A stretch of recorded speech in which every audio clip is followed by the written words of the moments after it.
Assalamualaikum warahmatullahi wabarakatuh. Kembali lagi bersama saya Rian Agus Widodo di channel Raudio. Apa kabar semuanya? Mudah-mudahan kalian dalam keadaan sehat walafiat. Itulah doa saya setiap hari. Monggo silakan absen, namanya siapa, kotanya di mana, biar saya kenal tambah deket dengan kalian semuanya. Nah, di Raudio ini mengupas kisah-kisah misteri. Ini sama kayak channel RAW, akan tetapi di sini konsepnya ini seperti kita mendengarkan Raudio. Nah, ceritanya ini kiriman dari subscriber dan beberapa narasumber. Nah, di episode kali ini ada kiriman sebuah cerita menceritakan sumur keramat. Sumur merupakan ini sumber mata air. Ini digunakan untuk kehidupan sehari-hari. Akan tetapi, di cerita kali ini ada sebuah sumur yang keramat. Sumur ini angker. Konon katanya, di sumur tersebut ini pernah ada seorang pengantin yang bunuh diri masuk ke dalam sumur tersebut. Hingga menjadikan sumur tersebut ini menjadi sumur keramat. Dan terjadi sebuah kutukan. Satu desa ini kena teror kutukan. Bahkan para penduduknya ini terkena wabah penyakit. Nyaris membuat seluruh penduduk mati. Seperti apa ceritanya? Ini akan diceritakan oleh sahabat saya, Lutfi. Mari kita simak dan mendengarkan Raudio.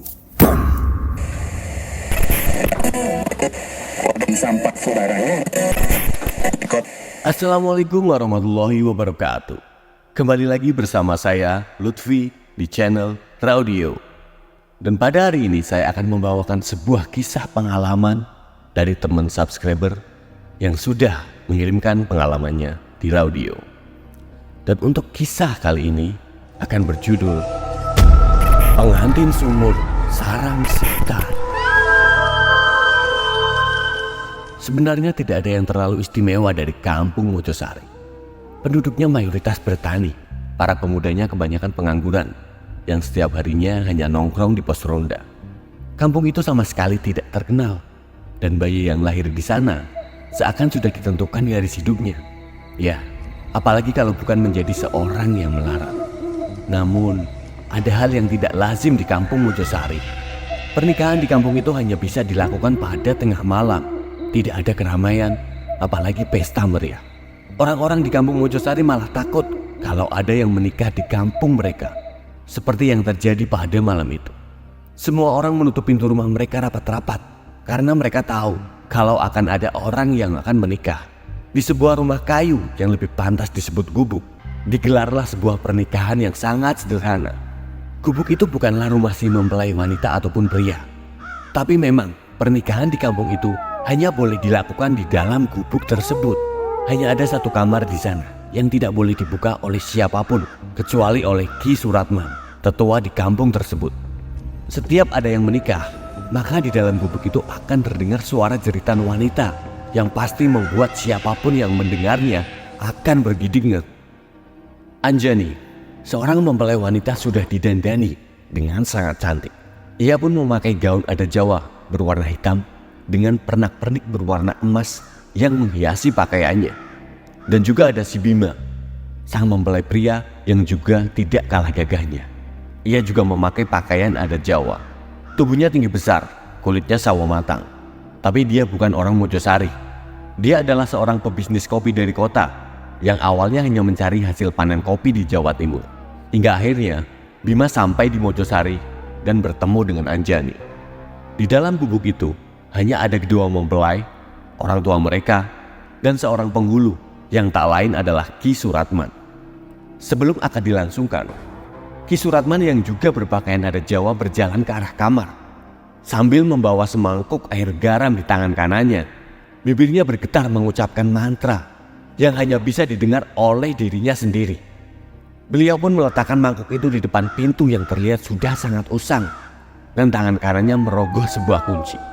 Pintu itu dikunci menggunakan rantai, dan Ki Suratman pun segera membukanya. Dia masuk seorang diri ke dalam kamar itu.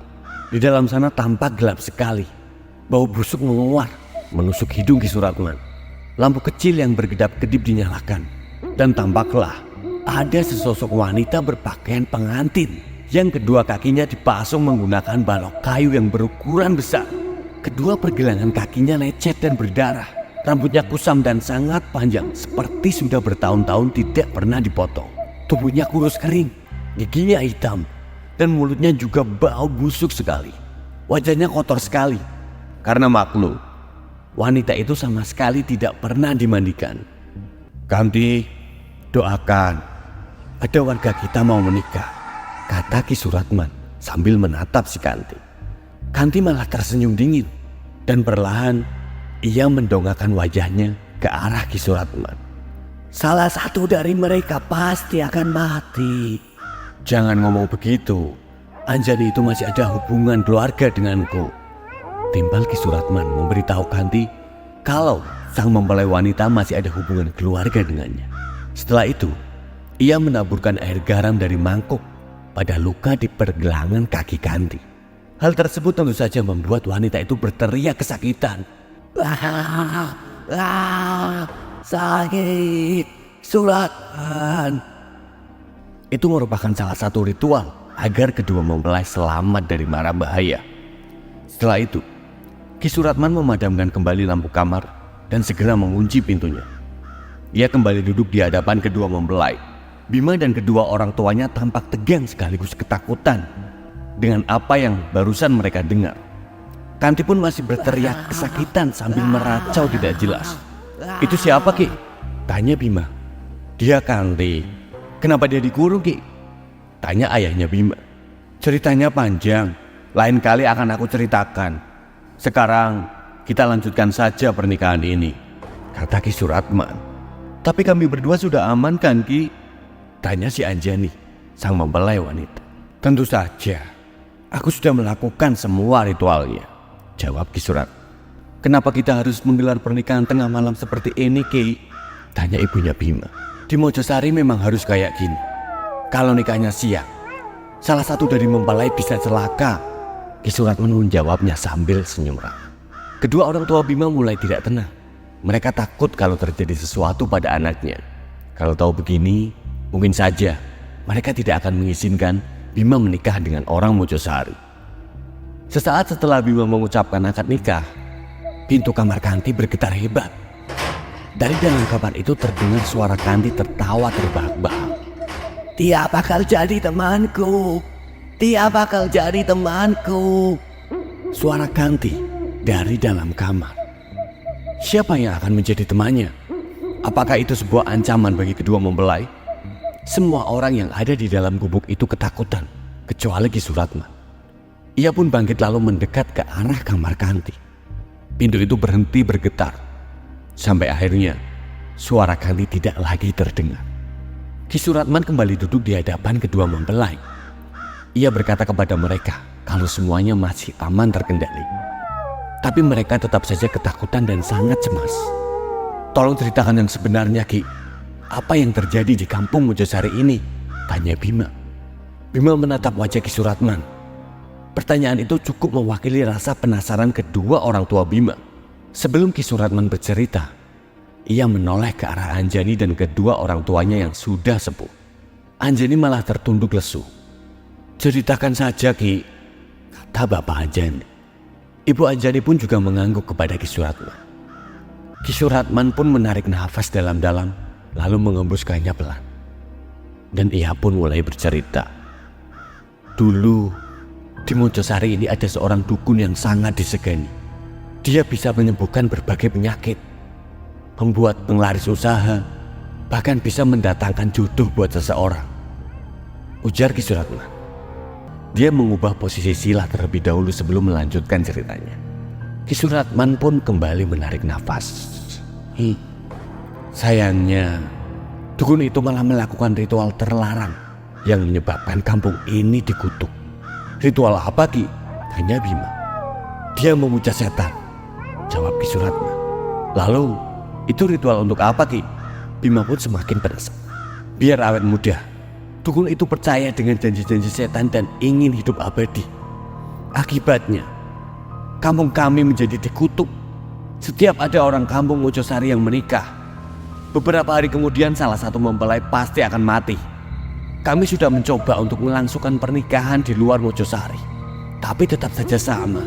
Salah satu mempelai pasti mati, entah itu sakit atau kecelakaan," jelas Ki Surat. "Batalkan saja pernikahan ini, Ki. Bima, ayo kita pulang," kata ayah Bima sambil menarik lengan anaknya. "Ceraikan istrimu malam ini juga, Bima. timpal Ibu Bima. Anjani terduduk sambil menangis sesenggukan di pelukan kedua orang tuanya. Yang dia takutkan ternyata terjadi. Dari awal, Anjani sengaja tidak memberitahu Bima soal rahasia kampung Mojosari. Ia takut Bima tidak mau menikahinya. "Enggak, Bu. Aku udah terlanjur sayang sama Anjani, Bu," tutur Bima. Ia menatap ibunya dalam-dalam.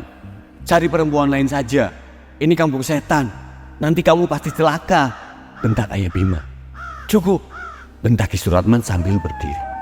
Wajahnya kini penuh emosi.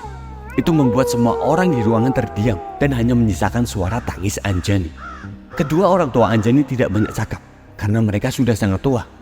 "Mojosari bukan kampung setan.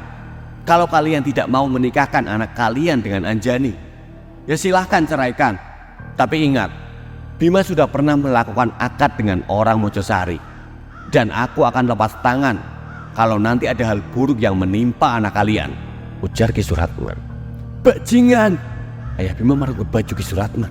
Tapi Bima buru-buru menahan ayahnya itu. "Dengarkan Bima, ayah. Apapun yang terjadi, Bima gak akan menceraikan Anjani, ayah. Lagi pula, ayah dan ibu tenang aja. Selama kita masih menuruti arahan Ki Suratman, Bima yakin semuanya akan baik-baik saja. Iya kan, Ki?" Bima pun menoleh ke arah Ki Suratman. Dengan tenang, Ki Suratman menganggukkan kepalanya. "Ceritaku belum selesai, kalian sudah marah saja. Dengarkan dulu sampai selesai." Ki Suratman kembali duduk bersila. "Kalian semua jangan khawatir. Selama kita melakukan ritual pernikahan ini dengan benar, aku yakin kedua mempelai akan baik-baik saja." Ayah Bima pun mengatur nafasnya. Ia sebisa mungkin menahan emosinya. Lalu ia bertanya kepada Ki Suratman soal dukun yang membuat petaka di kampung Mojosari. "Lalu di mana dukun itu sekarang?" Ki Suratman menoleh ke arah kamar Kanti. Ia lalu berkata dengan perlahan, "Dukun itu adalah Kanti. Ia ada di dalam kamar itu," tunjuk Ki Suratman. "Kalau memang dia dukunnya, kenapa warga kampung ini tidak langsung membunuhnya saja?" Semakin lama semakin banyak pertanyaan yang bermunculan di kepala Bima. "Kalau kami membunuhnya, kami khawatir nanti Kanti malah jadi setan dan meneror warga kampung. Jadinya kami biarkan dia hidup dan kami pasung agar dia tidak bertindak macam-macam," jelas Ki Suratman. Tidak lama setelah Ki Suratman berbicara, terdengar suara derit balok kayu seperti diseret, disusul dengan suara ketukan dari dalam pintu kamar Kanti. "Sebaiknya kita pergi dari gubuk ini," saran Ki Suratman. Kedua orang tua Bima keluar terlebih dahulu dari gubuk itu tanpa berkata apapun kepada anaknya. Bima, Kanti dan kedua orang tuanya menyusul dari belakang. Dan Ki Suratman yang paling terakhir keluar dari gubuk. Ia memadamkan lampu gubuk dan mengunci pintunya dengan rantai. Di dalam kamar Kanti menjadi gelap gulita. Perempuan itu menggerak-gerakkan kedua kakinya. Ia juga menggoyangkan tubuhnya perlahan, lalu tersenyum mengerikan. Air liurnya menetes ke sembarang arah. Kemudian Kanti berkata dengan suara serak dan pelan, "Anjani." Suara desiskan. Keesokan paginya, kampung Mojosari masih tampak mencekam. Para pemuda yang biasanya nongkrong di pos ronda kini memilih berdiam diri di dalam rumah. Mungkin karena semalam ada orang yang menikah di gubuknya si Kanti. Mereka yakin kalau pernikahan di kampungnya itu akan membawa sial. Jadi, biasanya mereka akan mengurung diri di dalam rumah selama 3 hari. Lain halnya dengan Ki Suratman. Dia tidak percaya dengan mitos itu. Sepagi ini dia sudah berada di kandang kuda miliknya. Setiap pagi Ki Suratman memang rajin memandikan kuda kesayangannya. Di rumahnya, Ki Suratman tinggal berdua dengan pembantunya, Mbok Ima. Walau sudah tua, Mbok Ima masih tampak lincah dan cekatan kalau diperintah oleh Ki Suratman. Selain membersihkan rumah majikannya, Mbok Ima juga rutin mengantarkan makanan untuk Kanti. Tidak seperti warga kampung lainnya, Mbok Ima sama sekali tidak takut pada Kanti. Dia sudah terbiasa berinteraksi dengan perempuan malang itu. "Mbok Ima," panggil Ki Suratman.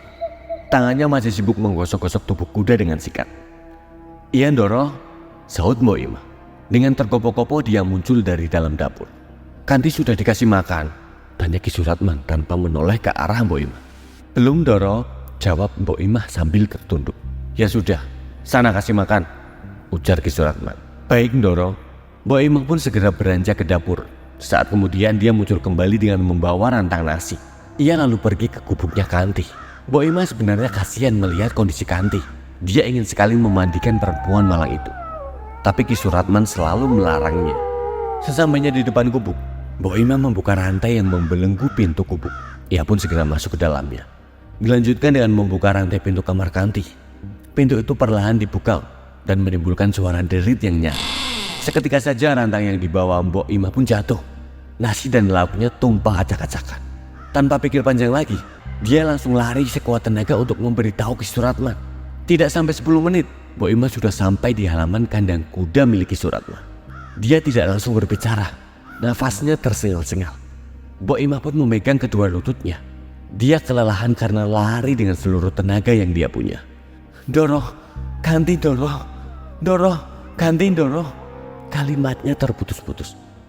Kamu itu kenapa, Mbok? Ada apa sama si Kanti? Kanti hilang, Doro, Kanti hilang. Akhirnya kalimat itu keluar dari mulut Mbok Imah. Hah? Kanti hilang? Yang benar kamu, Mbok. Sumpah, Doro, saya nggak lihat Kanti di dalam gubuknya. Bahkan balok pasungnya juga hilang. Bangsat, umpat Ki Suratman. Dia segera masuk ke dalam rumahnya untuk mengambil sebuah keris. Iya, itu adalah keris sakti. Dulu keris itu pernah ia gunakan untuk menangkap Kanti. Ki Suratman pun pergi ke gubuk Kanti. Dan benar saja apa yang dikatakan oleh Mbok Imah. Kanti telah menghilang.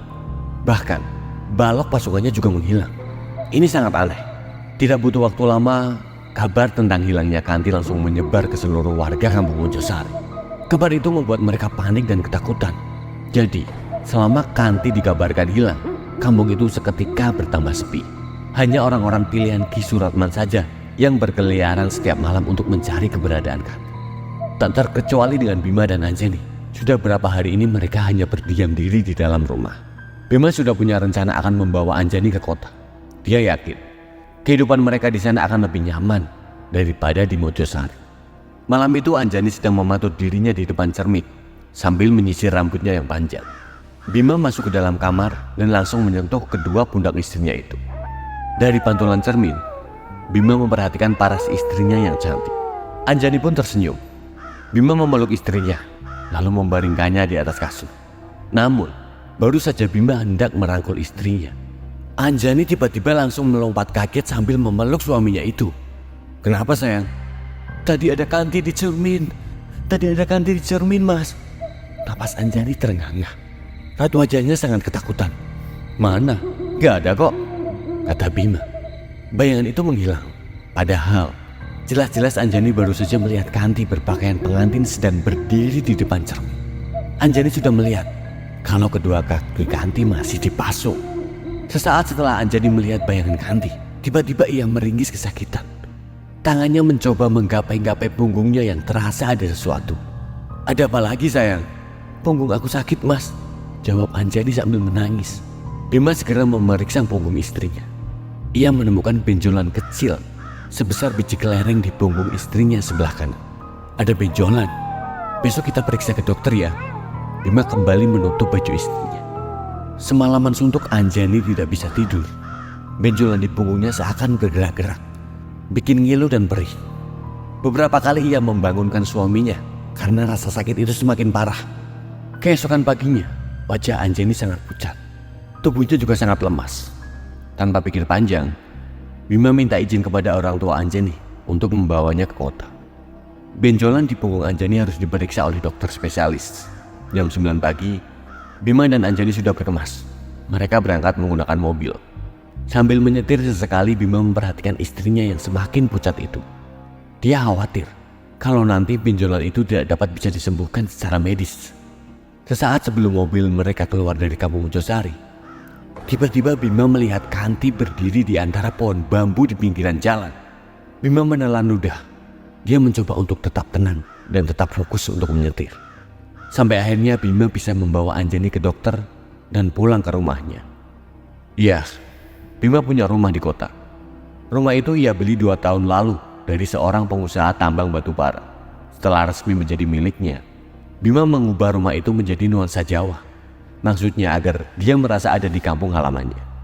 Bagian depan rumahnya itu dibuat seperti rumah joglo dengan hiasan lampu-lampu khas Jawa di depannya. Di beranda rumah ada kursi dan meja yang terbuat dari kayu jati. Sebenarnya rumah ini jarang sekali Bima tempati. Maklum, dia adalah seorang pebisnis kopi. Jadi ia lebih sering tinggal di luar kota ketimbang di rumah mewahnya itu. Selama Bima berada di luar kota, rumah itu hanya dijaga oleh seorang satpam. Itu pun hanya menjaga keamanannya saja. Urusan bersih-bersih itu bukan tanggung jawabnya. Oleh karena itu, saat pertama kali Anjani menginjakkan kaki di rumah Bima, ia terkejut karena nggak nyangka kalau suaminya punya rumah sebesar ini di kota. Dia juga bingung bagaimana cara membersihkan rumah sebesar itu. Banyak debu menempel di mana-mana. Juga sudah banyak sarang laba-laba. Mas, rumah ini sudah berapa tahun nggak kamu tempati? Dari pertama beli sekitar 2 tahun lalu, Dik. Habisnya aku selalu sibuk di luar kota. Sayang sekali ya, Mas. Padahal rumahnya bagus sekali. Anjani masih memperhatikan ruang tamu di rumah itu. Aku sengaja membeli rumah ini buat persiapan aja. Biar kalau nanti sudah berkeluarga, aku nggak bingung untuk mencari rumah. Dan mulai dari sekarang, kita akan tinggal di rumah ini. Bima merangkul pundak istrinya sambil tersenyum. Tapi aku bingung cara bersihin rumah sebesar ini, Mas, ucap Anjani. Jangan khawatir, kamu istirahat saja. Nanti biar aku suruh orang buat bersihin rumah kita. Oke? Bima dan Anjani menempati kamar yang ada di dekat dengan ruang tamu. Kamar itu juga bernuansa etnik Jawa. Di bagian depannya ada ukiran kata-kata menggunakan bahasa Jawa, menggunakan bahasa Sanskerta yang Bima sendiri tidak tahu artinya. Singkat cerita, 1 minggu sudah Anjani tinggal bersama Bima di rumah itu. Tapi benjolan di punggungnya tidak kunjung sembuh. Sekalipun Anjani sudah dioperasi, benjolan itu tetap tumbuh lagi. Dan sekarang benjolannya malah bertambah menjadi 3. Bengkaknya terus membesar, seperti akan pecah. Bima sudah membujuk Anjani untuk tetap dirawat di rumah sakit. Tetapi Anjani menolak. Anjani tidak mau menjadi orang pesakitan. Dia ingin tetap mendampingi suaminya di rumah. Akhirnya setiap hari, dokterlah yang berkunjung ke rumah Bima untuk memeriksa secara rutin kondisi Anjani. Sayangnya, semakin lama kondisi Anjani semakin memburuk. Benjolan itu memang sudah agak kempes, tapi warna kulit punggungnya seperti memar dan busuk. Sekarang Anjani hanya bisa berbaring di tempat tidurnya. Di saat seperti itu, Anjani meminta sesuatu pada Bima. Itu adalah permintaan pertamanya dari semenjak mereka menikah. Walau Bima ini terbilang kaya raya, tapi Anjani tidak pernah minta apapun kepada suaminya. Baginya, hidup bersama Bima sudah lebih dari cukup. Mas, aku boleh minta sesuatu? Sambil menoleh perlahan ke arah suaminya yang sedang duduk di tepi tempat tidur. Boleh sayang, kamu mau minta apa? Aku minta dibelikan balon berbentuk hati yang berwarna merah jambu, Mas. Mas masih ingat kan? Dulu pertama kita bertemu di pasar malam itu, Mas ngasih aku balon berbentuk hati. Oh iya sayang, hari ini juga Mas pasti akan belikan, kata Bima sambil mengecup kening istri. Gak butuh waktu lama, Bima sudah bisa menemukan balon gas berwarna merah jambu dan berbentuk hati. Balon itu ia ikatkan di tempat tidur Anjani dan dibiarkan melayang ke atas. Malam itu mereka tidur bersama. Bima memeluk tubuh istrinya yang semakin kurus. Terlihat ia sangat mencintai Anjani. Pada tengah malam, Anjani membangunkan suaminya. Wanita itu terlihat segar. Wajahnya sudah tidak pucat lagi. Dalam kondisi mengantuk, Bima pun terbangun. Ia terkejut saat melihat Anjani sudah bisa bangun. Mas, aku sudah sembuh, kata Anjani sambil tersenyum. Nah, serius? Alhamdulillah kalau begitu. Bima sangat senang melihat wajah istrinya yang tampak segar. Mas, temani aku yuk Mas, ajak Anjani. Ia pun turun dari tempat tidur. Kemana sayang? Kata Bima sambil melirik jam dinding. Masih jam 2 dini hari. Ke kolam renang belakang rumah kita. Bima pun akhirnya mengiyakan ajakan istrinya. Dia pun turun dari tempat tidur.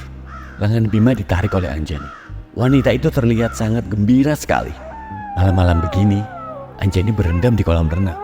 Bima sudah melarangnya, tapi Anjani memang bandel. Sesekali dia malah menciprakan air ke arah Bima. Dan tepat jam 3 dini hari, mereka berdua akhirnya kembali ke dalam tempat tidur.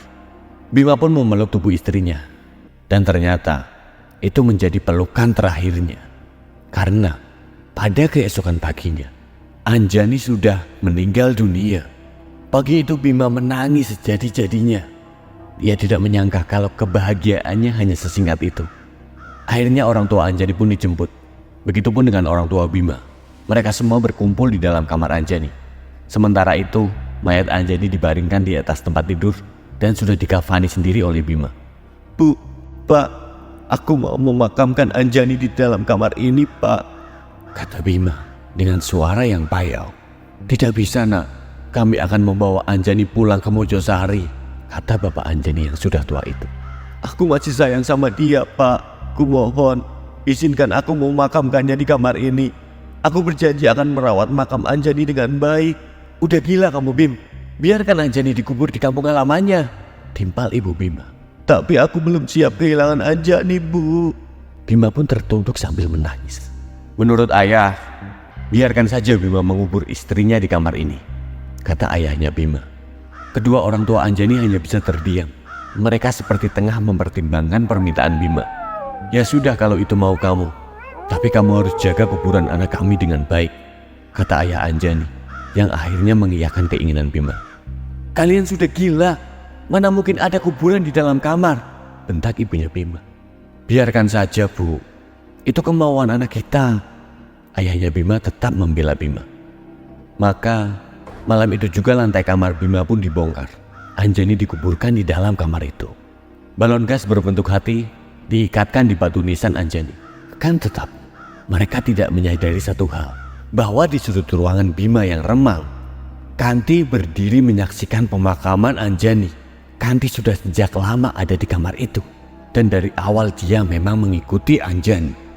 Singkat cerita, Bima rela melewatkan banyak klien potensialnya demi merawat makam Anjani. Bisnis kopi yang dia kelola pun perlahan pendapatannya kian menurun. Sebab yang dilakukan Bima setiap hari hanya berdiam diri di dalam kamar sambil mengelus-ngelus batu nisan istrinya. Setiap pagi dan sore, Bima rajin sekali menyiram makam istrinya itu. Walaupun dia sangat menyayangi makam istrinya, tapi Bima tidak tidur di dalam kamar itu. Melainkan Bima tidur di kamar yang bersebelahan dengan makam istrinya itu. Pada suatu malam, Bima terbangun. Dia mendengar suara pintu kamar sebelah dibanting berkali-kali. Suara itu sangat mengganggunya. Bima heran, siapa yang melakukannya? Padahal di rumah itu, dia hanya tinggal sendirian. Pak Satpam tidak mungkin masuk ke dalam rumah tanpa seizin Bima. Bima berpikir kalau yang membanting pintu kamar sebelah itu adalah maling. Buru-buru ia bangun, lalu mengambil sebuah pistol yang telah ia beli dari pedagang gelap. Sambil mengendap-endap, Bima mendekat ke pintu kamarnya. Dia harus hati-hati, takutnya maling itu juga membawa pistol. Dengan pelan, ia sedikit membuka pintu kamarnya dan mengintip dari celah pintu itu. Hanya beberapa detik, Bima dengan cepat menutup kembali pintu kamarnya. Dia kaget dengan apa yang telah dilihatnya barusan. Di pintu kamar tempat Anjani dimakamkan, ia melihat sosok si Kanti sedang memainkan daun pintu. Wajahnya datar dan sangat menakutkan. Rambutnya menguntai panjang, mungkin sampai 10 meter merambat di atas lantai. Bima masih mendengar suara pintu dibanting-banting. Jantung Bima pun berdetak dengan hebat. Dia tidak tahu apa yang harus dilakukannya sekarang. Hingga beberapa saat kemudian, suara itu menghilang. Bima pun kembali mengintip dari celah pintu. Dan kali ini, dia pun terjungkal saking kagetnya karena si Kanti telah berdiri tepat di depan pintu kamarnya sendiri. Pintu kamar Bima perlahan terbuka sedikit, mungkin hanya sekitar 1 jengkal tangan orang dewasa. Dan masih dalam posisi duduk, Bima beringsut mundur sambil mengarahkan pistolnya ke pintu. "Salah aku apa? Kenapa kau terus menggangguku?" bentak Bima. Tidak ada sosok yang muncul dari balik pintu itu. Bima bangkit sambil terus waspada. Dia mendekat ke arah pintu. Dari balik pintu itu, ada seseorang yang melempar sebuah kain kafan yang tampak kotor. Masih ada butiran tanah pada kain kafan itu. Segera Bima mengambil kain kafan itu. Terfikirlah sesuatu di kepalanya. Buru-buru dia pun keluar lalu masuk ke dalam kamar tempat Anjani dikubur. Bima mematung di depan pintu kamar istrinya. Dan kain kafan yang ia bawa seketika pun jatuh. Ada yang telah membongkar makam Anjani. Dan mayatnya digeletakkan begitu saja di atas lantai, tanpa kain kafan alias telanjang bulat. Bima pun lari keluar rumah untuk memanggil Mang Asep, satpam penjaga rumahnya. Ia mau meminta bantuan untuk menguburkan kembali mayat Anjani. Mang Asep yang malam itu sedang mendengkur di dalam posnya, seketika pun terbangun karena Bima menggedor-gedor kaca jendela pos satpam. Mang Asep, tolongin saya Mang, kata Bima dengan nada tinggi. Mang Asep pun dengan sigap memakai topi satpamnya dan segera keluar dari dalam pos. Ada apa pak? tanya Mang Asep. Dia pun ikut panik. Dalam hatinya, Mang Asep menebak-nebak kalau rumah majikannya itu kemalingan. Ayo ikut saya butuh bantuan Mang Asep sekarang. Siapa? Mang Asep yang penasaran lantaran jarang sekali malam-malam begini Pak Bima membangunkannya. Bima menyuruh Mang Asep untuk menunggu di depan kamar. Sementara Bima akan mengkafani lagi istrinya itu. Setelah selesai, Bima langsung menghampiri Mang Asep, lalu menyuruhnya untuk mengambil cangkul di dalam gudang. Mang Asep malam ini gak lihat orang masuk ke rumah saya kan? Tanya Bima sebelum Mang Asep mengambil cangkul. Gak lihat Pak. Oh iya, Mang Asep kan dari tadi tidur ya, kata Bima. Maaf Pak, saya ketiduran. Memangnya ada apa ya Pak? Makam istri saya ada yang bongkar. Hah? Serius Pak? Kedua mata Mang Asep melotot saking kagetnya. Iya Mang Asep, cepat ambil cangkul. Bantu saya menguburkannya lagi. Baik Pak, baik Pak. Tidak lama berselang, Mang Asep pun muncul membawa 2 buah cangkul. Dia memberikan 1 cangkul itu pada majikannya. Tangan Mang Asep bergetar hebat saat menyentuh mayat Anjani yang mulai membusuk. Wajah Anjani keriput dan lembek. Di bagian mata dan hidungnya menetes darah hitam yang kental. Mayat itu baru akan mengalami proses pembusukan. Mang Asep turun ke dalam liang lahat. Dia pun menyambut mayat yang disodorkan oleh majikannya dari atas. Setelah itu, Bima ikut masuk ke dalam liang lahat. Dan sebelum mayat Anjani dihadapkan ke arah kiblat, tiba-tiba Mang Asep melihat kedua mata Anjani melotot. Mayat itu pun lalu tersenyum dingin pada Mang Asep. Jelas saja Mang Asep ketakutan. Refleks, seketika Mang Asep keluar dari liang lahat itu. Anehnya, yang melihat kejadian mengerikan itu hanyalah Mang Asep. Sementara Bima tidak melihat apa-apa yang aneh pada saat itu. Ada apa Mang? Tanya Bima kaget. Bu Anjani hidup lagi. Bu Anjani hidup lagi. Tunjuk Mang Asep ke arah mayat Anjani. Mang Asep masih melihat kalau Anjani itu melotot sambil tersenyum. Ia pun segera lari keluar dari dalam kamar, meninggalkan Bima seorang diri di dalam liang lahat. Mang Asep, tunggu Mang. Mau kemana Mang? Hei Mang Asep, panggil Bima dari dalam liang lahat. Akhirnya Bima pun menguburkan mayat Anjani sendirian. Singkat cerita, pagi harinya hujan turun begitu deras membasahi kota metropolitan. Sepagi itu, pasar di dekat rumah Bima mulai sibuk. Banyak mobil bak yang keluar masuk pasar untuk mengangkut barang dagangan. Rombongan gelandangan yang tidur di emperan pertokoan pun mulai berlarian mencari tempat yang aman dari cipratan air hujan. Di emperan masjid dekat pasar, seorang pemuda berpakaian hitam putih masih tertidur pulas, berbantalkan tas gendong miliknya. Dia adalah seorang pengangguran yang seharian mencari kerja. Namun nasib baik belum berpihak kepadanya. Berbeda dengan orang-orang itu, apa yang dilakukan Bima di dalam kamarnya sangat tidak lazim. Ia sedang berusaha payah menguburkan kembali istrinya. Kedua tangannya gemetar membetulkan ikatan kain kafan. Kain itu lembab dan seringkali mudah copot. Keringat membasahi wajah Bima. Sesekali menetes ke wajah istrinya yang mulai membusuk. Setelah berhasil menghadapkan jenazah ke arah kiblat, ia menutupnya dengan papan, lalu menguburkannya kembali. Setelah selesai, Bima pun terkapar di samping kuburan istrinya. Dia sangat kelelahan, hingga akhirnya dia pun tertidur dengan pulas. Singkat cerita, Bima pun terbangun, dan saat itu jam sudah menunjukkan pukul 10 pagi. Kamar itu sangat kotor, tanah berserakan di mana-mana. Cangkul bekas semalam tergeletak di samping Bima. Ia mengucek kedua matanya lalu beranjak ke kamar mandi. Langkah Bima terhenti saat melihat tapak kaki berlumur tanah di atas lantai, dan tapak itu mengarah ke kamar mandi. Perlahan Bima mengikutinya. Tibanya di kamar mandi, tapak kaki misterius itu merambat ke dinding dan berhenti di dekat lampu. Di sana ada sebuah tulisan menggunakan noda tanah.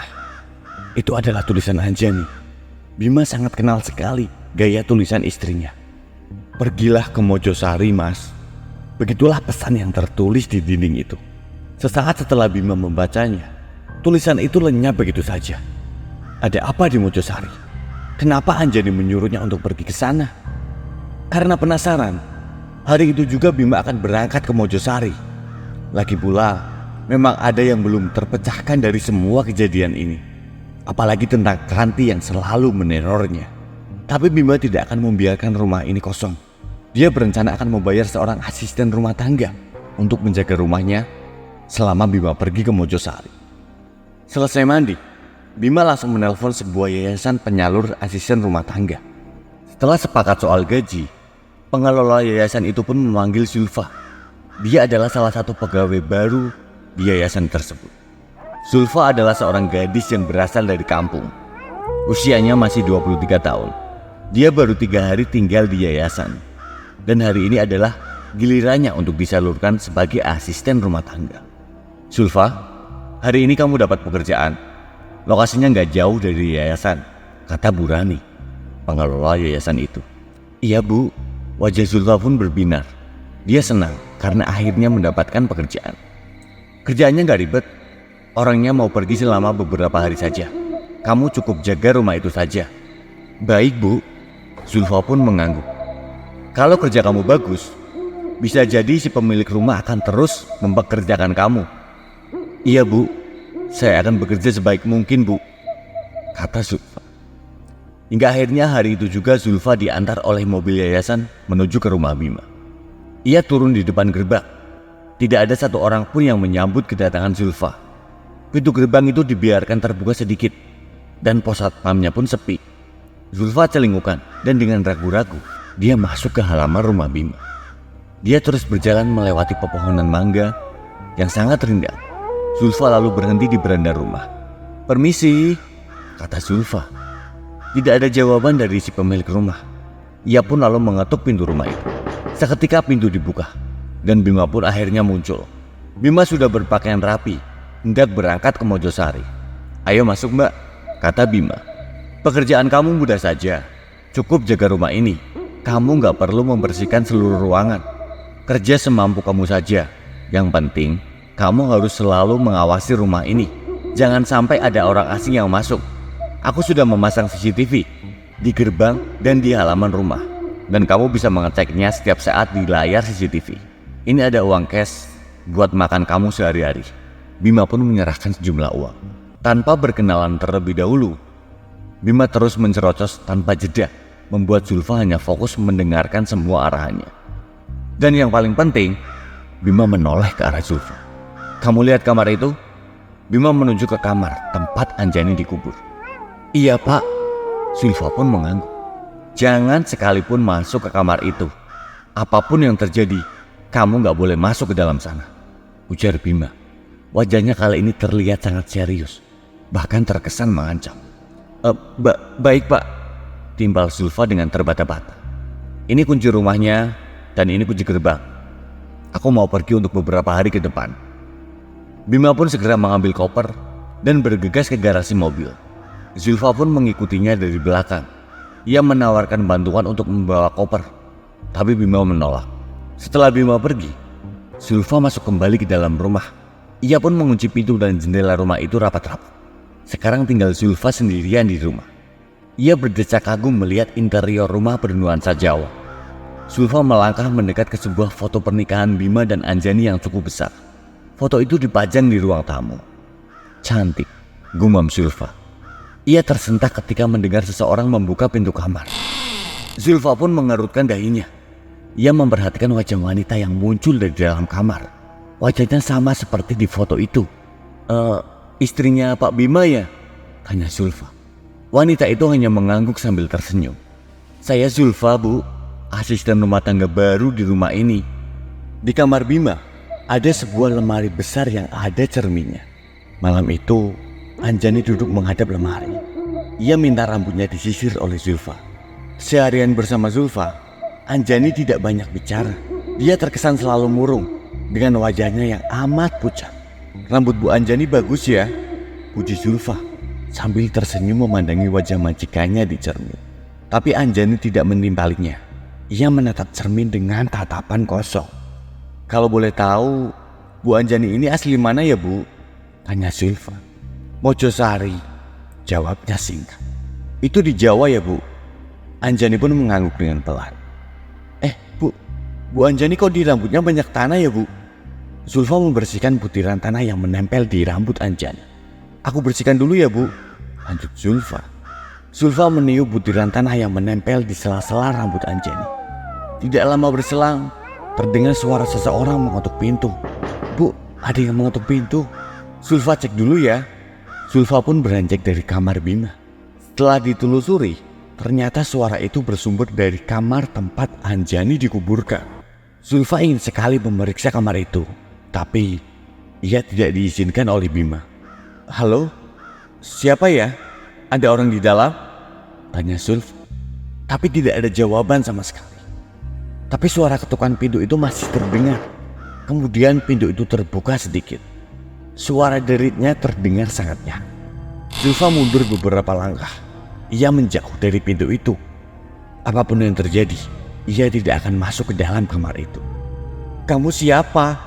tanya Zulfa, tanpa melihat ada seseorang pun yang muncul dari dalam kamar itu. Zulfa yakin masih ada seseorang yang menghuni rumah ini. "Kanti," jawab seseorang perempuan dari balik pintu kamar. Suara itu terdengar parau, seperti orang yang sedang sakit. Menjelang maghrib, Bima sudah sampai di Mojosari.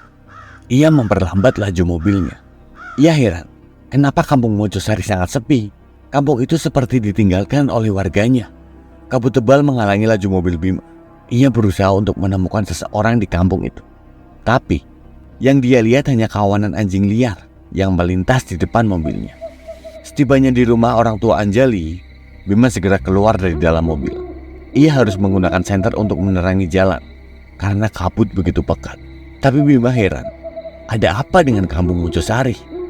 Bu, kata Bima sambil mengetuk pintu. Tapi tidak ada jawaban sama sekali dari dalam rumah.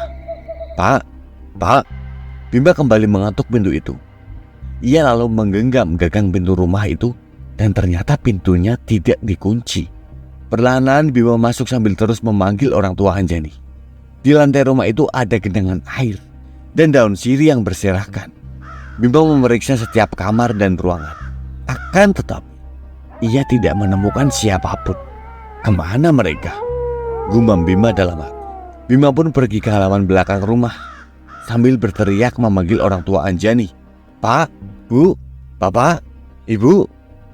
Langkah Bima terhenti ketika samar-samar cahaya senternya menyoroti seseorang yang sedang duduk bersila membelakangi Bima. Itu seperti lelaki yang sedang bertapa. "Pak," dengan hati-hati Bima mendekati lelaki itu. Semakin dekat, wujud lelaki itu semakin jelas. Ia mengenakan baju dan celana panjang warna hitam. Ia juga mengenakan belangkon bermotif batik berwarna kuning. "Kemana perginya warga kampung ya?" tanya Bima. Tapi lelaki yang duduk bersila di hadapannya itu sama sekali tidak menjawab. Bahkan bergerak pun tidak. Bima menyentuh pundak lelaki itu. Tapi seketika tubuhnya itu lunglai dan langsung terjatuh di atas semak-semak. Dan ternyata lelaki itu adalah bapak mertua Bima, ayahnya Anjani. Lelaki tua itu sudah tidak bernyawa. Keadaannya sangat mengenaskan. Kedua bola matanya hilang. Ada lubang berukuran setelunjuk jari di bagian lehernya. Melihat kejadian itu, Bima kaget sampai terjungkal. Nafasnya terengah-engah. Ia bergegas pergi dari sana. Dengan panik, ia berlari menuju rumah Ki Suratman. Bima agak kesulitan mencari jalan karena kabut saat itu membatasi jarak pandangnya. Dengan susah payah, akhirnya Bima bisa tiba di rumah Ki Suratman. Rumah itu juga tidak dikunci sama sekali. Bima menerobos masuk sambil memanggil nama Ki Suratman dengan nada tinggi. Ki Suratman, Ki Suratman." Anehnya, di lantai rumah Ki Suratman juga ada genangan air dan daun-daun sirih yang berserakan. Dengan tergesa-gesa, ia membuka pintu kamar Ki Suratman. Dan ternyata Ki Suratman saat itu sedang duduk melakukan sebuah ritual. Ia duduk bersila sambil mengacukan keris pusakanya ke atas. Kedua matanya terpejam.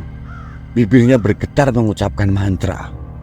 Ki Suratman," sapa Bima sambil pelan-pelan mendekati Ki Suratman. Bima menyentuh pundak lelaki itu. Seketika, Ki Suratman pun tersentak kaget. "Kanti iblis!" Kalimat itu pun otomatis keluar dari mulut Ki Suratman. Ia panik sambil mengamuk. Untung saja Bima bisa menenangkan Ki Suratman. "Tenang Ki, tenang. Ini saya Bima Ki. Ini Bima Ki." Bima, ngapain kamu di sini?" tanya Ki Suratman. "Saya mau mencari ibu mertua saya Ki. Mereka kemana? Ada apa dengan Mojosari Ki? Kenapa bapak mertua saya bisa mati?" tanya Bima seketika bertubi-tubi. "Si Kanti, Ini semua gara-gara Kanti, jawab Ki Suratman dengan ketus. Selama ini si Kanti juga menerorku, Ki, kata Bima. Ki Suratman tidak bisa berkata apa-apa lagi. Tatap wajahnya menjadi kosong. Apa semua warga kampung sini sudah mati, Ki? Sebagian mati, tapi masih ada yang selamat. Mereka semua sudah mengungsi ke kampung sebelah. Sebelum Bima bertanya kembali, tiba-tiba terdengar suara rombongan orang. Mereka menyanyikan lagu berbahasa Jawa. Mereka datang, kata Ki Suratman. Wajahnya sangat cemas. Mereka siapa, Ki? Bima penasaran. Ia tengok rombongan orang itu dari balik jendela. Dan betapa terkejutnya Bima saat melihat ada sebuah arak-arakan tanpa wujud. Di atas arak-arakan itu ada saung kecil yang hanya muat satu orang. Dan di dalam saung itu ada si Kanti yang sedang duduk sambil menatap lurus ke depan. Bima pun heran. Arak-arakan itu berjalan sendiri tanpa ada yang menggotongnya. Kanti pun menoleh ke arah Bima. Wanita itu tidak tersenyum sedikit pun. Tatapannya datar dan begitu dingin. Itu membuat Bima menjauh dari jendela. Jangan dilihat. Bima dibawa oleh Ki Suratman menuju ke kampung tetangga. Warga Mojosari yang masih hidup mengungsi di sana. Kata Ki Suratman, ibu mertua Bima juga ikut mengungsi di kampung tersebut. Aku turut berduka atas kematian istrimu, kata Ki Suratman membuka obrolan sambil berjalan. Ini masih ada hubungannya dengan Mojosari, Ki. Anjani mati dengan cara yang tidak wajar, timpal Bima. Ternyata saat kau menikahi Anjani di gubuk itu, si Kanti sudah bukan manusia lagi. Dia sudah menjadi sekutu setan dan istrimu adalah tumbal kelima. Dengan begitu, Kanti sudah menyempurnakan ilmu hitamnya, jelas Ki Suratman. Jadi, sudah ada pengantin yang meninggal sebelum aku menikahi Anjani, Ki. Ia menghentikan langkahnya. Iya, sebelum Kanti dipasung, sudah ada 4 pengantin wanita yang mati. Sebelum kau menikahi Anjani, aku sempat menikahkan pasangan janda dan duda di gubuk si Kanti ini. Sampai sekarang mereka masih hidup. Dugaanku, Kanti ini hanya menumbalkan pengantin yang masih perawan saja. Mereka berdua pun berjalan kembali melewati jalan setapak. Tapi kalau memang Kanti sudah menyempurnakan ilmu hitamnya, kenapa dia masih menggangguku, Ki? Kalau itu, aku tidak tahu. Bima pun tidak menimpalinya lagi. Ia mengarahkan cahaya senter ke jalan setapak. Setelah pernikahan kalian, Mojosari dilanda penyakit. Penyakit apa, Ki? Tanya Bima sambil mengerutkan dahinya. Ada benjolan di punggung mereka. Semakin lama semakin besar. Setelah itu mengempis. Dan mereka mati satu persatu dengan mengenaskan. Hah? Penyakit itu sama persis dengan yang dialami istriku, Ki. Ki Suratman pun mengangguk. Awalnya kami warga kampung mengobati benjolan itu dengan daun sirih. Tapi ternyata tetap tidak berhasil. Dokter pun tidak sanggup menyembuhkan penyakit itu, lanjut Ki Suratman. Ki Suratman pun menghentikan langkahnya. Dari kejauhan, ia melihat ada seseorang yang mendekat. Ia pun menarik tangan Bima, mengajaknya untuk bersembunyi di balik pohon. Dengan hati-hati, Ki Suratman dan Bima mengintip dari balik pohon itu. Itu Burhan, salah satu warga kampung Mojosari. Si Burhan berjalan sempoyongan sambil menggapai-gapai benjolan di punggungnya. Ia meringis kesakitan. Lalu, tak lama ia pun jatuh tersungkur. Bima hendak menolong lelaki itu, tapi Ki Suratman menahannya. Jangan, kau lihat itu? Ki Suratman menunjuk ke pohon yang menjadi sandaran Burhan. Dari atas pohon, perlahan merayap sosok wanita berjubah hitam. Kukunya juga hitam dan panjang. Ia mendekati Burhan yang sedang kesakitan di bawah pohon. Sosok wanita itu melilit leher Burhan dengan rambutnya yang sangat panjang. Ia kemudian menarik tubuh lelaki itu ke atas pohon. Wanita itu mencongkel kedua mata Burhan dengan kukunya yang hitam dan panjang.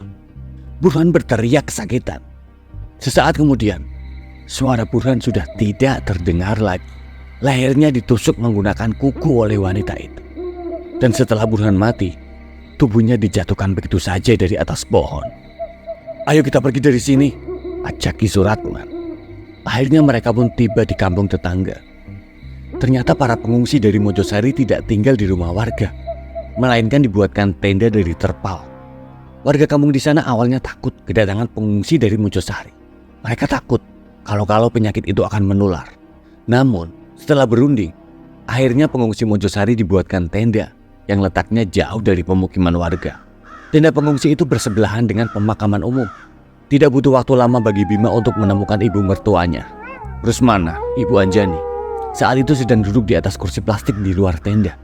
Ia mendongak ke langit yang mulai gelap. Bu Rusmana menoleh. Seketika saja ia menangis dan menubruk Bima untuk memeluknya. Sambil terseduh, Bu Rusmana lalu menceritakan kembali apa yang terjadi di Mojosari, juga tentang suaminya yang sudah mati di kampung itu.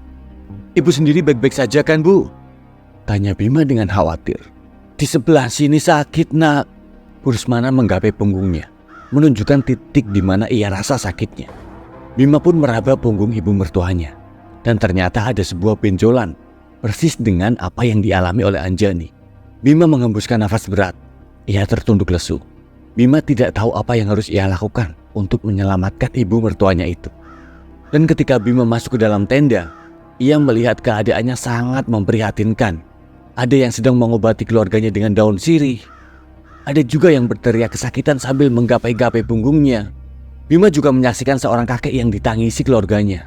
Kakek itu sudah tidak bernyawa, dan tampaknya dia baru saja mengembuskan nafas terakhirnya beberapa menit yang lalu. Sementara Ki Suratman membantu keluarga itu untuk mengurus jenazahnya. Pada tengah malam, Bima tidak bisa tidur. Ia duduk termangu di luar tenda. Pikirannya melayang kemana-mana. Ia tidak menyangka kalau hidupnya akan dihadapkan dengan situasi yang sangat kalut seperti ini. Terlintas dalam benak Bima, ia harus kembali ke Mojosari seperti apa yang diminta mendiang istrinya. Maka malam itu juga ia berangkat ke Mojosari seorang diri. Bima menyusuri jalan setapak, melewati pepohonan besar. Ia hanya membawa sebuah senter sebagai penerangnya. Setibanya di Mojosari, dia masuk ke rumah Ki Suratman. Rumah itu cukup besar. Selain menjadi tetua di Mojosari, Ki Suratman memang orang yang paling kaya di kampung itu. Bima menyusuri kamar demi kamar. Tidak ada yang aneh di rumah itu. Bima tidak menemukan petunjuk apapun. Namun, saat Bima hendak keluar dari rumah, tanpa sengaja kakinya menginjak keramik yang berderit. Keramik itu seperti tidak disemen. Itu sangat berbeda dengan keramik lainnya yang kokoh menyatu dengan tanah. Bima pun penasaran. Ia lalu membongkar keramik itu, lalu menggali tanahnya. Siapa tahu dia bisa menemukan sesuatu di dalam sana. Di kedalaman kurang lebih 1 meter, Bima menemukan kotak kecil yang terbuat dari kayu jati. Bima pun segera membukanya. Di dalam kotak itu terdapat seikat rambut, 1 gigi taring, dan sebuah foto hitam putih. Bima terkejut melihat foto itu. Meskipun telah usang, ia jelas mengetahuinya bahwa itu adalah foto pernikahan Ki Suratman dengan seorang wanita yang wajahnya tidak asing lagi bagi Bima. Ya, wanita di foto itu adalah Kanti. Sesaat kemudian, di luar rumah terdengar suara ringkikan kuda. Buru-buru Bima memasukkan kembali kotak tersebut ke dalam tanah, lalu segera menguburnya. Ia menutup kembali permukaan tanah menggunakan sekeping keramik. Kemudian, Bima mendekat ke jendela sambil menunduk. Dengan sangat hati-hati ia mengintip dari balik jendela. Ternyata di luar sana ada Ki Suratman menunggangi kuda. Lelaki itu menghampiri Kanti yang berdiri di hadapannya. Kedua kaki Kanti masih dalam keadaan dipasung, dan Ki Suratman pun turun dari punggung kuda. Mereka berdua terlihat sempat mengobrol, tapi Bima tidak dapat mendengar obrolan mereka. Ki Suratman kemudian merogoh kunci dari saku jas hitamnya. Ia membuka balok kayu yang memasung kedua kaki Kanti. Kanti sempat menoleh ke arah Bima. Menyadari akan hal itu, Bima pun refleks menunduk. Dan ketika Bima mencoba mengintip lagi, Ki Suratman dan Kanti sudah menghilang entah kemana. Setelah itu, Bima merasakan sesuatu yang bergerak-gerak di punggungnya. Ia pun panik. Bima langsung membuka bajunya lalu masuk ke dalam kamar Ki Suratman. Di dalam kamar itu, ada sebuah lemari tua yang di bagian pintunya terdapat cermin besar. Bima berdiri membelakangi cermin untuk memastikan ada apa sebenarnya di punggungnya. Bima melihat benjolan misterius tumbuh di punggungnya. Benjolan itu bergerak-gerak seperti makhluk hidup. Semakin lama, ia merasa semakin ngilu dan sakit. Bima merasa ada yang sedang menggerogoti dagingnya. Sementara itu, di rumahnya Bima, Kanti, aku Zulfa, asisten rumah tangga baru di rumah ini. Kalau butuh bantuan, tinggal panggil aku ya, kata Zulfa dari balik pintu. Ia lalu menempelkan telinganya di pintu agar bisa mendengar dengan jelas jawaban dari Kanti. Masuk Zulfa. Lirih terdengar suara Kanti dari dalam kamar. Bisa kamu aja yang keluar dari kamar? Soalnya aku nggak dibolehin masuk sama Pak Bima. Tanpa ada jawaban lagi, pintu perlahan terbuka kembali. Dan kali ini lebih lebar. Dari balik pintu muncul sebuah tangan perempuan. Zulfa pun hendak menyentuh tangan itu. Namun, tiba-tiba ada seseorang yang memanggilnya. "Zulfa," panggil Anjani. Ia sudah berdiri di depan pintu kamar Bima. Iya Bu Anjani," jawab Zulfa sambil tersenyum ramah. Anjani menggelengkan kepala. Tanpa penjelasan apapun, ia berkata, "Jangan Zulfa, jangan." Iya bu, baik," kata Zulfa. Ia menurut saja dengan majikannya. "Kalau ada apa-apa, panggil Zulfa aja ya," bisik Zulfa sebelum ia menutup kembali pintu kamar itu. Malam itu, Zulfa kembali menyisir rambut Anjani. Ia membersihkan butiran tanah yang menempel di sela-sela rambut majikannya. Tidak lama berselang, ia mendengar suara teriakan wanita dari dalam kamar yang membuatnya selama ini penasaran. Jelas saja Zulfa panik. Ia langsung lari menuju kamar tersebut. Pintu kamarnya sudah terbuka lebar. Zulfa terkejut dengan apa yang ia lihat di dalam kamar itu. Ada sebuah makam dan seorang wanita berjubah hitam yang merayap di dinding. Zulfa masih mematung di depan kamar itu. Kedua kakinya mendadak susah digerakkan. Wanita berjubah hitam dengan kukunya yang panjang dan hitam merayap dan mendekat ke arah Zulfa. Rambutnya yang panjang menjuntai menutupi wajahnya, sehingga ia tak terlihat dengan jelas. Hanya dalam sekejap mata, sosok mengerikan itu sudah ada di hadapan Zulfa. Entah apa yang terjadi, lidah Zulfa seketika keluh.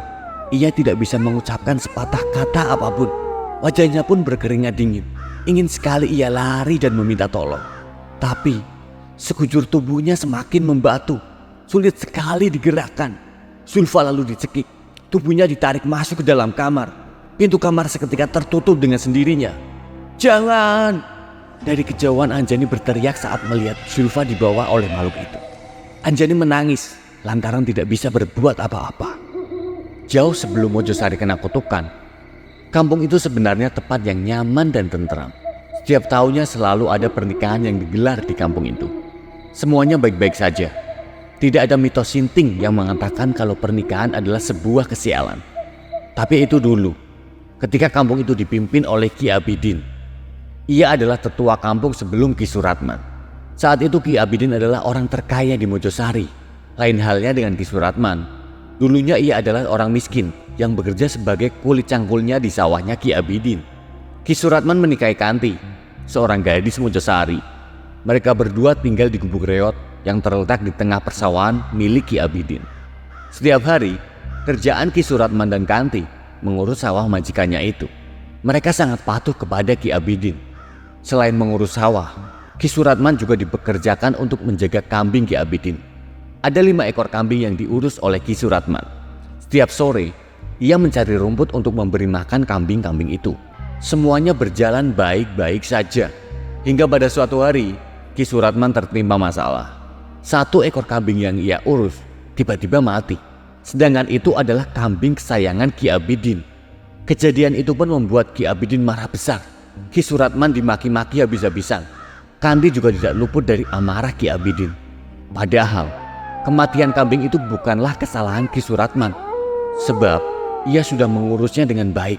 Kematian kambing itu murni disebabkan oleh penyakit. "Bangsat kau Suratman, kau apakan kambingku, ha?" Sumpah Ki, aku sudah mengurusnya dengan benar. Sekarang memang sedang musim penyakit Ki," jawab Ki Suratman. "Hah, alasan saja. Kau dan istrimu memang kacung sialan." Ki Suratman tidak terima dicaci maki separah itu. Ia merasa sangat sakit hati. Ia berjanji akan melakukan apapun demi balas dendam kepada Ki Abidin. Berjalannya waktu. Pada tengah malam, Ki Suratman pergi ke hutan Gantarawang. Itu adalah hutan terlarang dan sangat angker. Hutan itu sangat jarang dijamah oleh manusia. Semua orang tahu kalau di sana ada sumur keramat yang menjadi sarang setan. Konon dulunya di sana ada pengantin perempuan yang mati bunuh diri dengan cara melompat ke dalam sumur. Ki Suratman ingin meminta petunjuk kepada roh pengantin itu agar bisa kaya dan menjadi terhormat di Mojosari. Tak hanya itu, Ia juga ingin membunuh Ki Abidin dengan cara gaib. Setelah sempat nyasar, akhirnya Ki Suratman berhasil menemukan sumur keramat itu. Sumur itu dirimbuni semak belukar. Ki Suratman harus membersihkannya terlebih dahulu sebelum melakukan ritual. Ki Suratman duduk bersila di depan sumur sambil membakar kemenyan untuk mengundang makhluk gaib. Ia tidak tahu kalau di atas pepohonan banyak makhluk halus yang sedang memperhatikan tingkahnya. Tak lama setelah menyan itu dibakar, muncul sesosok wanita berjubah hitam dari dalam sumur. Ia merayap mendekat ke arah Ki Suratman. "Nyai, tolong aku Nyai. Aku mau kaya raya dan balas dendam kepada Ki Abidin," bisik Ki Suratman sambil terus menunduk. Sosok wanita menyeramkan itu menjulurkan lidahnya yang panjang lalu menjilati pipi Ki Suratman. Kemudian dari dalam mulutnya ia mengeluarkan segumpal daging yang berwarna hitam pekat. "Istrimu harus makan ini," kata makhluk mengerikan itu dengan suara parau. "Baik Nyai, baik." Ki Suratman pun mengambil gumpalan daging itu lalu memasukkannya ke dalam kantong plastik hitam. Sebelum subuh, Ki Suratman sudah tiba di saungnya. Kanti masih tertidur pulas. Buru-buru Ki Suratman membangunkan istrinya itu. "Kanti, bangun Kanti, bangun." Ki Suratman menggujangkan tubuh istrinya. Ada apa Mas?" tanya Kanti masih dalam keadaan mengantuk. Ki Suratman mengeluarkan segumpal daging dari dalam plastik. "Makan ini Kanti." Ia menyodorkan daging tersebut ke mulut Kanti. Kanti pun menolak sebab daging yang disodorkan suaminya itu bergerak-gerak seperti hidup. Ia merasa sangat jijik. "Kamu harus makan ini. Aku ingin kita bisa kaya," kata Ki Suratman. Ia pun segera mencekoki Kanti, memaksanya untuk menelan daging tersebut. Dan ketika daging sudah berhasil ditelan oleh Kanti, punggung Kanti tiba-tiba terasa panas seperti dibakar. Kanti pun mengamuk dan berteriak seperti cacing kepanasan. Ki Suratman tidak tahu apa yang akan terjadi dengan istrinya itu. Dan di punggung Kanti ada benjolan yang bergerak-gerak, membuat Kanti semakin berteriak kesakitan. Dan setelah itu, ia pun jatuh pingsan. Dan keesokan paginya, saat Ki Suratman bangun, Kanti sudah tidak ada di dalam saung. Ia menghilang entah kemana. Kampung Mojosari pun menjadi geger lantaran Ki Abidin dan semua keluarganya mati mengenaskan di rumahnya. Ada lubang di punggung mereka. Itu seperti lubang bisul yang baru saja memecah. Di sisi lain, kejadian itu membuat Ki Suratman sangat bahagia. Akhirnya dia bisa balas dendam kepada majikannya itu. Ia merasa sangat puas. Sementara itu, si Kanti sudah dirasuki oleh makhluk jahat di dalam tubuhnya. Ia sering menghilang dan datang kembali secara tiba-tiba. Bahkan, Kanti sulit diajak bicara. Ia lebih banyak diam dan kadang mengerang sendiri kalau tengah malam. Kekayaan Ki Suratman memang bertambah dari waktu ke waktu. Dia juga akhirnya menjadi tetua di Mojosari, menggantikan Ki Abidin. Namun, yang tidak ia sadari adalah soal imbalan di balik keberhasilannya itu. Ki Suratman tidak tahu kalau kematian pengantin perempuan di kampungnya disebabkan oleh setan yang ia puja di sumur keramat. Dulunya ada seorang pengantin Jawa yang pernah bunuh diri di sumur keramat itu. Roh pengantin itu cemburu dengan setiap mempelai perempuan yang baru saja menikah. Oleh karena itu, ia selalu mengincar pengantin perempuan dan langsung membunuhnya. Setelah tahu Ki Suratman tidak dapat membiarkan begitu kematian setiap perempuan di desa Mojosari, ia pun sudah mendatangi sumur keramat itu dan meminta agar tumbalnya diganti dengan kambing atau kerbau. Tapi tetap saja setiap ada yang menikah di kampungnya, si mempelai wanita pasti selalu mati. Bahkan kematian itu dengan cara yang sama, yaitu bermula munculan benjolan di punggung mereka. Ki Suratman sempat mendapatkan petunjuk melalui mimpi. Ada seorang kakek tua yang memberitahu Ki Suratman kalau si pengantin mau selamat, Kanti harus dipasung dalam gubuk yang terpisah dari pemukiman warga. Pernikahan juga harus digelar pada tengah malam dan di dalam gubuknya Kanti. Ki Suratman menuruti petunjuk dalam mimpinya. Ia lalu menikahkan pasangan janda dan duda. Hasilnya, pasangan itu selamat. Ki Suratman pun merasa berhasil. Tapi ia tidak tahu kalau yang selama ini menjadi tumbal hanya pengantin yang masih perawan. Hal itulah yang menyebabkan Anjani mati.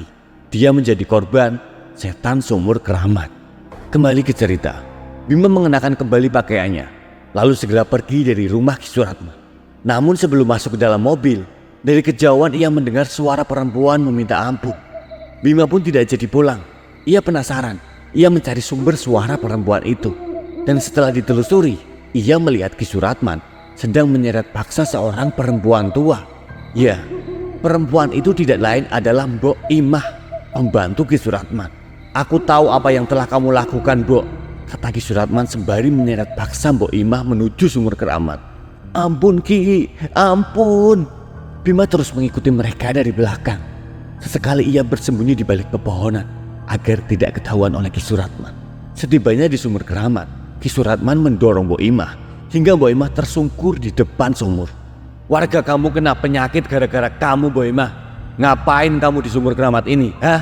Ki Suratman memarahi pembantunya itu. Ada garam yang ditaburkan di sekeliling sumur itu. Ia tahu kalau selama ini Ki Suratman melakukan pemujaan setan yang membuat warga Mojosari menderita. Tapi yang dilakukan Mbok Imah malah berakibat fatal. Setan penghuni sumur itu marah besar ketika wabah penyakit menyerang warga Mojosari. "Kau harus menghentikan kutukan itu, Ki. Kasihan warga kita," kata Mbok Imah. "Aku emang salah, Mbok. Tapi aku lagi cari jalan keluarnya biar warga kita selamat.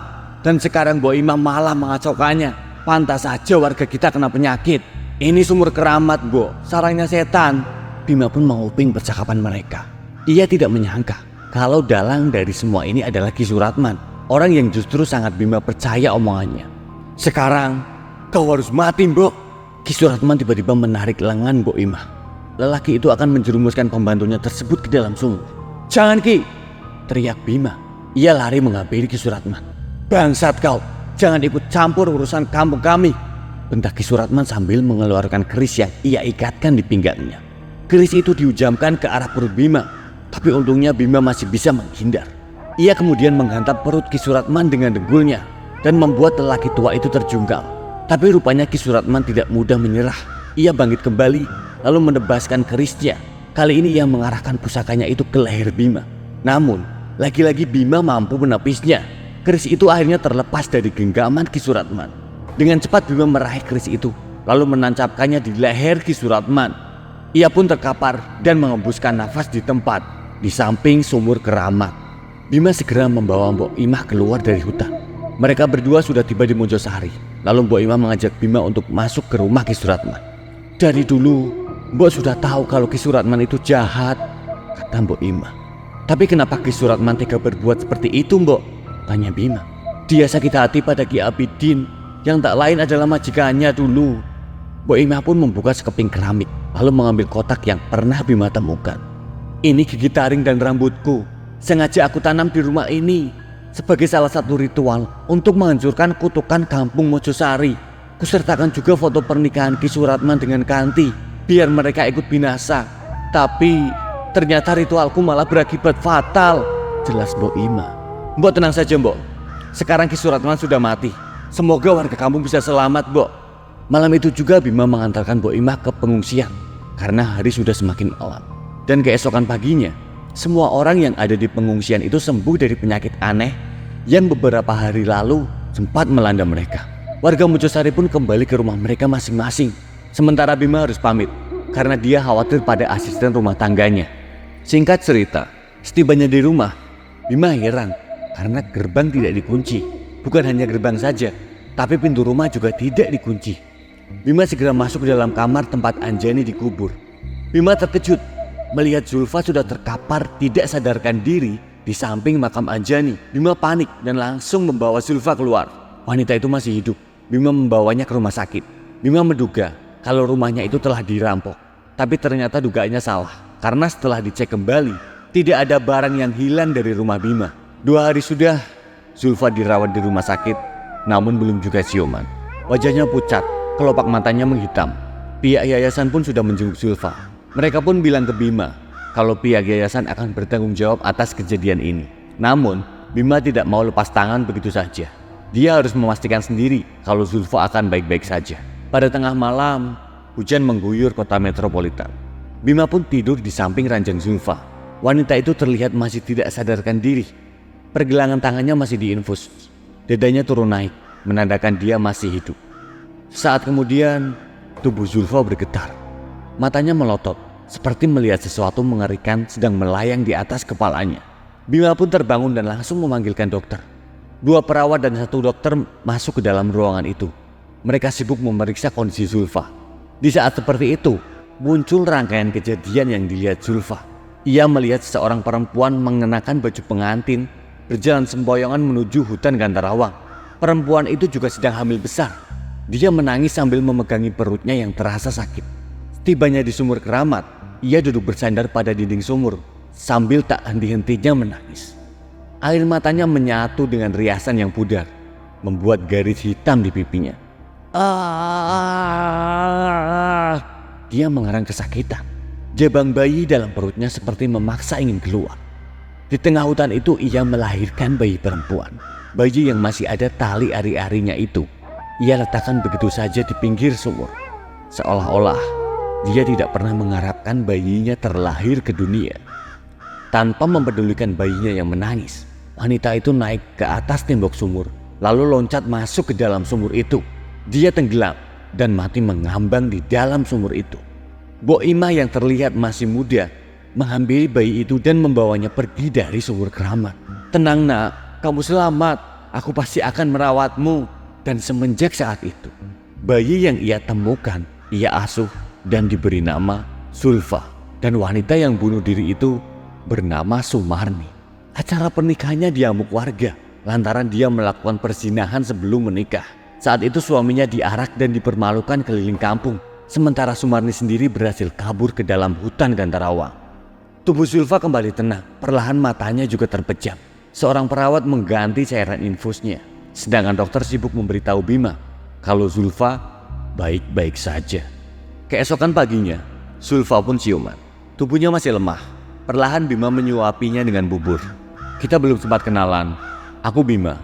Sebenarnya apa yang telah terjadi selama aku pergi?" tanya Bima penasaran. "Di dalam kamar itu Pak, ada perempuan yang sangat mengerikan. Aku seperti dibekap.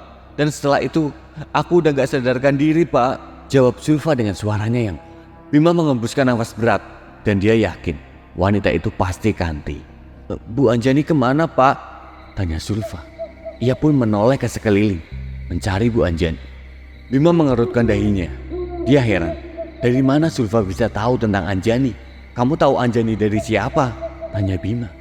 "Selama Pak Bima pergi, aku ditemani Bu Anjani di rumah Pak." Seketika saja, Bima meletakkan mangkuk bubur yang ia pegang.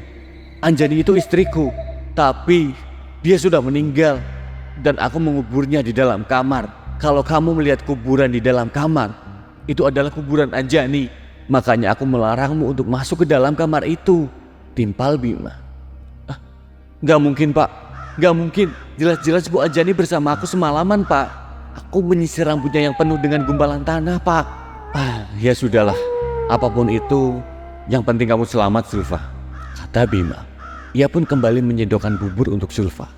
Singkat cerita, 3 hari kemudian Zulfa sudah pulih. Dia tampak segar seperti sedia kala. Bima pun meminta Zulfa untuk tetap bekerja di rumahnya. Tapi Zulfa memilih untuk mengundurkan diri karena kejadian yang dia alami sangatlah janggal. Dia tidak sanggup lagi bekerja di rumah itu.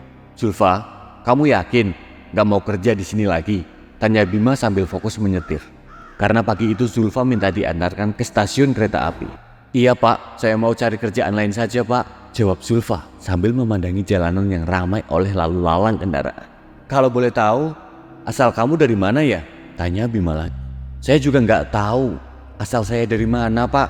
Karena dari kecil saya hidupnya di panti asuhan. Dan sampai sekarang saya nggak tahu siapa orang tua saya dan dari mana asal saya. Tapi saya cukup beruntung punya orang-orang baik di panti asuhan." Bima pun mengangguk-angguk. "Lah terus, ini kamu mau kemana?" tanya Bima. Tiba-tiba saja suara besar dan serak keluar dari mulut Zulfa. "Mojosari." Jelas itu bukan suara aslinya Zulfa. Bima pun terkejut. Mendadak dia menginjak rem mobil dan membuat Zulfa tersentak. "Kenapa Pak?" tanya Zulfa panik. Nafas Bima terengah-engah, keringat membasahi dahinya. "Tadi kamu bilang Mojosari?" Bima menatap Zulfa yang duduk di sampingnya. "Mojosari?" "Enggak Pak, saya tadi bilang mau ke rumah teman saya Pak," jawab Zulfa sambil menggelengkan kepala. Bima pun menelan ludahnya sendiri. Dia menarik nafas panjang, mencoba untuk tenang. Klakson mobil pun ramai berbunyi di belakang mobil Bima. Para pengemudi lain geram karena Bima mengerem mendadak. Dengan segera Bima menyalakan kembali mesin mobilnya yang sempat mati. mobil itu pun melaju kembali dengan kecepatan stabil. Setibanya di stasiun, Zulfa turun dari mobil Bima. Ia berterima kasih atas kebaikan Bima selama ini. Bima pun memberinya uang tambahan dan juga sebuah handphone. "Zulfa, di handphone ini ada nomorku. Kalau nanti kamu berminat kerja lagi di rumahku, hubungi saja aku ya," ujar Bima. Iya pak, terima kasih banyak ya pak." "Iya, sama-sama. Hati-hati Zulfa." Mereka pun berpisah. Sambil tersenyum, Zulfa melambaikan tangan kepada Bima. Berat rasanya Bima melepas Zulfa karena dia khawatir akan terjadi apa-apa pada gadis itu. Tapi Bima juga tidak dapat memaksa Zulfa untuk tetap bekerja di rumahnya. Saat sebelum pergi dari stasiun, Bima melirik kaca spion mobilnya.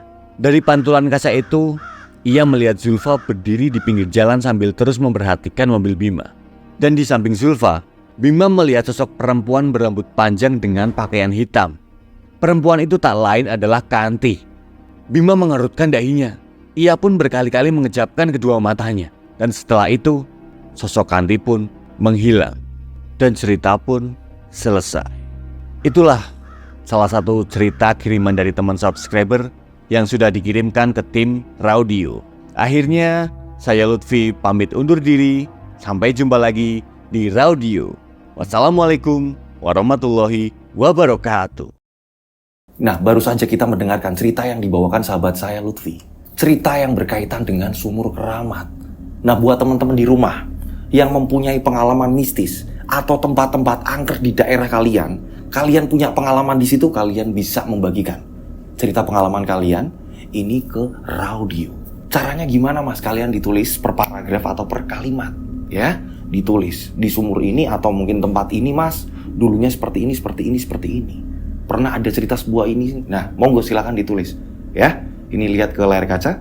Kirimnya kemana? Kalian bisa kirim ke DM Instagram saya @dodosinjo atau kalian bisa mengirimkannya ini di nomor WhatsApp saya 085870433336. Tiganya 4 kali. Saya ulang 085870433336. Tiganya 4 kali. Nah, seperti biasa dikasih nama dan nama kota. Oke, biar tidak ketumpuk dengan WhatsApp lain. Saya berdoa mudah-mudahan penikmat channel Raudio ini banyak rezeki melimpah, dilindungi Allah Subhanahu wa taala, dijauhkan dari mara bahaya, panjang umur, sehat selalu. Akhir kata, saya Rian Agus Widodo mengucapkan wassalamualaikum warahmatullahi wabarakatuh. Raudio.